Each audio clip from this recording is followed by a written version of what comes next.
ಇನ್ನು ರಾಜ್ಯದಲ್ಲಿ bike ಟ್ಯಾಕ್ಸಿಗೆ high court ನಿಷೇಧ ಹೇರಿದೆ. ಆದರೂ ಮೊನ್ನೆ ರಾತ್ರಿಯಿಂದಲೇ ಬೈಕ್ ಟ್ಯಾಕ್ಸಿ ಕಂಪನಿಗಳ ಕಳ್ಳಾಟ ಬಯಲಾಗಿದೆ.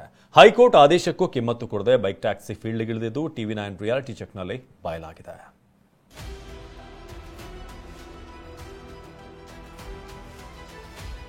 ಅನುಮತಿ ಇಲ್ಲದಿದ್ರೂ ಬೈಕ್ ಟ್ಯಾಕ್ಸಿಗಳ ಅನಧಿಕೃತ ಸಂಚಾರ. TV9 reality check. Bike taxi ಕಂಪನಿಗಳ ಕಳ್ಳಾಟ ಬಯಲು. ವೈಟ್ ಬೋರ್ಡ್ ಬೈಕ್ ಸ್ಕೂಟರ್ಗಳಿರೋದು ಸ್ವಂತಕ್ಕೆ, ಯೆಲ್ಲೋ ಬೋರ್ಡ್ಗಳಿರೋದು ಕಮರ್ಷಿಯಲ್ಗೆ ಅನ್ನೋ ರೂಲ್ಸ್ ಇದೆ. ಆದರೆ ಬೈಕ್ ಟ್ಯಾಕ್ಸಿ ಕಂಪನಿಗಳು ಮಾತ್ರ ವೈಟ್ ಬೋರ್ಡ್ ಬೈಕ್ಗಳಲ್ಲೇ ಟ್ಯಾಕ್ಸಿ ಸೇವೆ ನೀಡ್ತಿವೆ. ಜೂನ್ನಲ್ಲೇ ಬೈಕ್ ಟ್ಯಾಕ್ಸಿ ಸೇವೆಗೆ ರಾಜ್ಯ ಸರ್ಕಾರ ಬ್ರೇಕ್ ಹಾಕಿತ್ತು. ಆದರೆ ಮೊನ್ನೆ ವಿಚಾರಣೆ ನಡೆಸಿದ ಹೈಕೋರ್ಟ್ ಬೈಕ್ ಟ್ಯಾಕ್ಸಿಗೆ ನಿಯಮಗಳನ್ನ ರೂಪಿಸಲು 4 ವಾರದೊಳಗೆ ನಿಲುವು ತಿಳಿಸಲು ಸರ್ಕಾರಕ್ಕೆ ಸೂಚಿಸಿತ್ತು. ಆದರೆ ರ್ಯಾಪಿಡೋ ಮತ್ತು ಉಬರ್ ಬೈಕ್ ಟ್ಯಾಕ್ಸಿ ಕಂಪನಿಗಳು ಇದನ್ನೇ ಅನುಮತಿ ಸಿಕ್ಕಿದೆ ಅಂತ ಹೇಳ್ಕೊಂಡು ಕಳ್ಳಾಟ ಆಡ್ತಿವೆ. ಮೊನ್ನೆ ರಾತ್ರಿಯಿಂದಲೇ ಬೈಕ್ ಟ್ಯಾಕ್ಸಿ ಸಂಚಾರ ಶುರುವಾಗಿದೆ. ಇನ್ನು ಈ ಬಗ್ಗೆ ರಿಯಾಲಿಟಿ ಚೆಕ್ ಮಾಡಲು TV9 ಫೀಲ್ಡ್ಗಿಳಿದಿತ್ತು.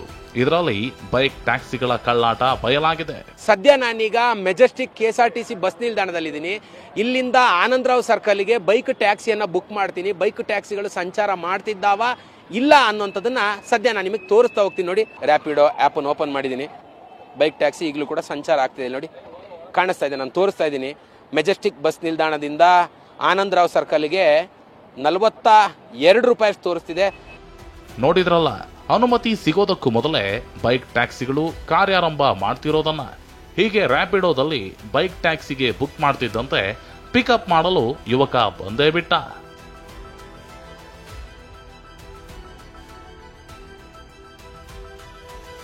ಬೈಕ್ ಟ್ಯಾಕ್ಸಿಗಳಿಗೆ ಅನುಮತಿ ನೀಡಿಲ್ಲ ಎಂದ ಹೈಕೋರ್ಟ್.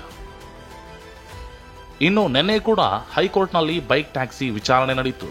ಈ ವೇಳೆ ರಾಜ್ಯ ಸರ್ಕಾರ ಕೂಡ ಬೈಕ್ ಟ್ಯಾಕ್ಸಿಗಳಿಗೆ ಅನುಮತಿ ನೀಡಿಲ್ಲ ಅನ್ನೋದನ್ನ ಸ್ಪಷ್ಟಪಡಿಸಿದೆ. ರಾಜ್ಯದಲ್ಲಿ ಬೈಕ್ ಟ್ಯಾಕ್ಸಿಗಳ ಕಾರ್ಯಾಚರಣೆಗೆ ನಿಷೇಧವಿದ್ರೂ ಬೈಕ್ ಟ್ಯಾಕ್ಸಿ ಕಾರ್ಯಾಚರಣೆ ಆಗ್ತಿದೆ. ಈ ಬಗ್ಗೆ ಹೈಕೋರ್ಟ್ಗೆ ಅಡ್ವೊಕೇಟ್ ಜನರಲ್ ಶಶಿಕಿರಣ್ ಶೆಟ್ಟಿ ಮಾಹಿತಿ ನೀಡಿದ್ರು. ಬೈಕ್ ಟ್ಯಾಕ್ಸಿಗಳಿಗೆ ಅನುಮತಿ ನೀಡಿ ಆದೇಶಿಸಿಲ್ಲ ಅಂತ ಸಿಜೆ ವಿಭು ಭುಕ್ರು, ನ್ಯಾಯಮೂರ್ತಿ CM ಜೋಶಿ ಅವರಿದ್ದ ಪೀಠ ಸ್ಪಷ್ಟನೆ ನೀಡಿದೆ. ಇನ್ನು ಬೈಕ್ ಟ್ಯಾಕ್ಸಿ ಪ್ರಸ್ತಾವನೆ ಬಗ್ಗೆ ಸರ್ಕಾರ ಪರಿಶೀಲಿಸುತ್ತಿದೆ. ಅಲ್ಲಿ ತನಕ ಬೈಕ್ ಟ್ಯಾಕ್ಸಿ ಮಾಲೀಕರು ಚಾಲಕರ ಮೇಲೆ ಕ್ರಮ ಬೇಡವೆಂದು ಹೇಳಿದ್ದೇವೆಂದು ಹೈಕೋರ್ಟ್ ನಿನ್ನೆ ತಿಳಿಸಿದೆ. ಆದರೆ ಬೈಕ್ ಟ್ಯಾಕ್ಸಿ ಅಗ್ರಿಗೇಟರ್ ಕಂಪನಿಗಳ ಬಗ್ಗೆ ನಾವು ಹೇಳಿಲ್ಲ ಎಂದು ಸ್ಪಷ್ಟಪಡಿಸಿದೆ. ಇನ್ನು ಬೈಕ್ ಟ್ಯಾಕ್ಸಿಗಳನ್ನ ಸೀಸ್ ಮಾಡಲಾಗ್ತಿದೆ ಎಂದು ಕಂಪನಿಗಳ ಪರ ವಕೀಲರು ಆಕ್ಷೇಪ ವ್ಯಕ್ತಪಡಿಸಿದ್ದು, ಈ ಆರೋಪ ಸರಿಯಿಲ್ಲವೆಂದು ಅಡ್ವೊಕೇಟ್ ಜನರಲ್ ಹೇಳಿದ್ದಾರೆ.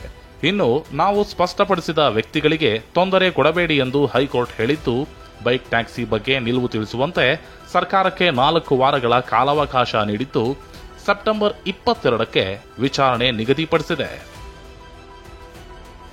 ಏನೇ ಹೇಳಿ, ರಾಜ್ಯದಲ್ಲಿ ಬೈಕ್ ಟ್ಯಾಕ್ಸಿಗಳಿಗೆ ಹೈಕೋರ್ಟ್ ನಿಷೇಧ ಹೇರಿದೆ.